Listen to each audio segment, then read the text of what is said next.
Good morning, friends. I'm Dr. Yogesh Sarode of Jivan Vikas Mahavidyalaya Devgram. I welcome you all in this session. Today we will learn about William Wordsworth's poem The Solitary Reaper. In this session we will concentrate on comprehension of the poem through its recitation. See, the poem is composed of 4 stanzas and each stanza is of 8 lines. I will read out the poem and will make the comprehension also by paraphrasing.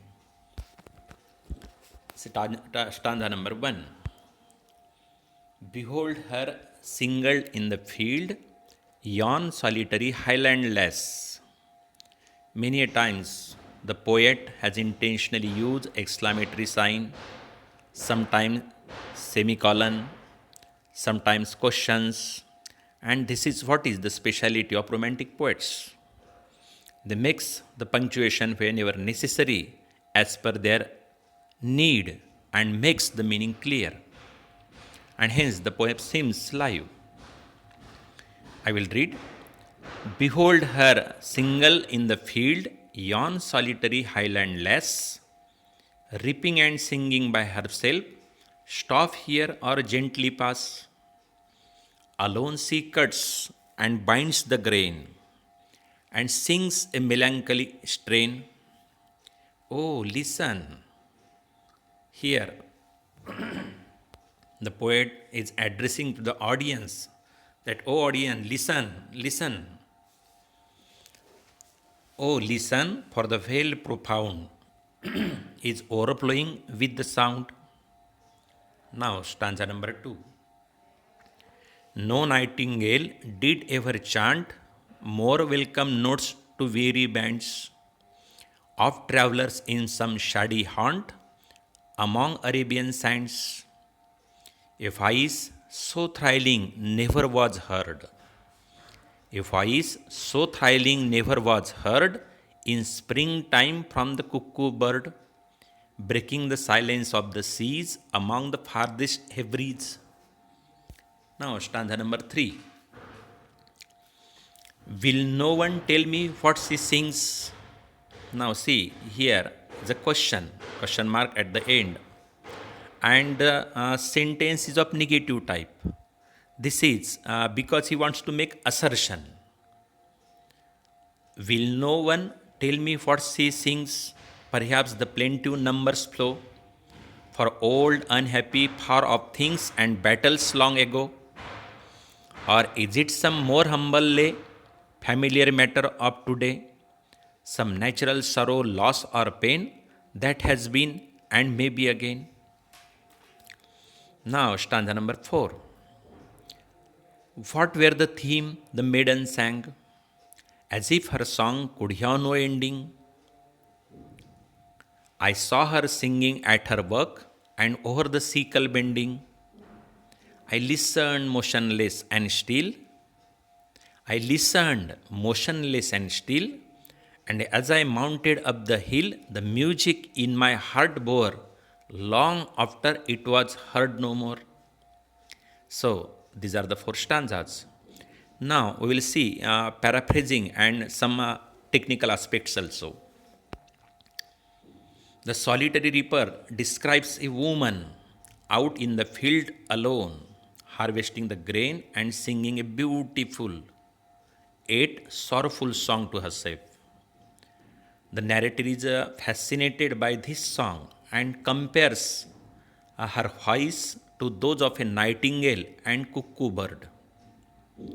Though he understands the melancholic tone of the young woman's song, he is unable to understand it. He is unsure of the theme of that lady's song, whether it is of some natural sorrow or loss or of pain which she sings. Nevertheless, he values the song's beauty and naturalism. We will see the paraphrasing part of this once again. Behold her means look at her alone in the field, solitary highland young woman, I have changed the words by its synonyms so that it would become easy to understand. And this is what is paraphrasing. Paraphrasing means placing difficult words by simple words and then gaining the meaning. Look at her alone in the field, solitary highland young woman, harvesting and singing by herself. Do not pass her at all, or so gently. Alone she cuts and bundles the grain and sings a sorrowful song. Listen, for the deep valley echoes the song. This is the first stanza. Now, in the second stanza, the poet says, no nightingale ever sang more pleasing notes to tired grooves. See, words are simple, easy. Of travelers somewhere in the Arabian desert, there was never a more beautiful voice from the cuckoo bird in the spring. It could be heard in the silent waters as far away as Hebrides. Now, the third stanza is again question. Will someone tell me what she sings of? Will anyone tell me what she is singing of? Perhaps the sad words speak of past troubles that are now far off, and struggle is long ago, or is it a more humble song pertaining to issue of the present? Some instances of sadness, loss, or pain that occurred once and may recur. Now, in the fourth stanza, he says, whatever the purpose, the woman sang as if her song would continue forever. I saw her singing while she worked and bent over the sickle. I listened, paralyzed, and as I ascended the hill, means as I climbed up the hill, I kept the song in my heart long after I couldn't hear her voice anymore. Now see here the swift. There are the words of syntax. Syntax, you mean putting of words side by side to get clear meaning. Wordsworth actually uses punctuation in this poem, Solitary Reaper, and many of the sentences are complex. He asks several rhetoric questions in the third stanza, expressing his queries about the maiden's sorrow. Also, many times he has used inversion that is evident in the fourth stanza also. The music is my heart, the music in my heart I bore, like this. He has also made use of images also.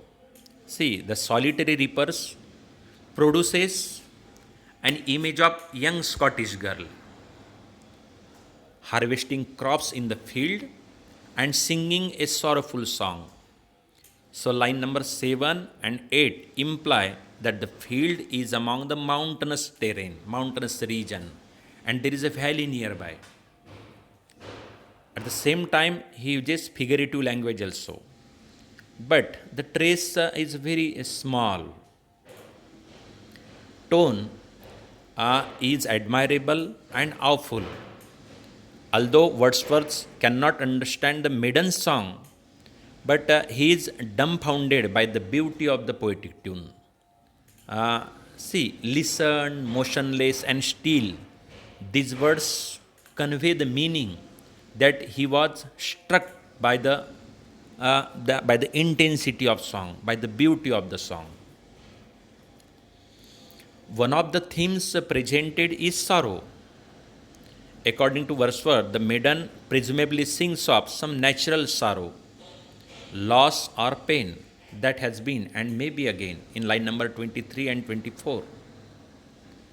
Perhaps the most important theme, however, is the power of poetry as an artistic form. Wordsworth cannot understand a song, but he recognizes the song's beauty and is captivated by the song.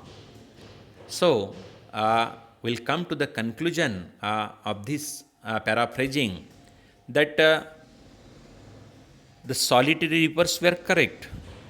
The poem's main purpose is to show Wordsworth's appreciation of the maiden's song.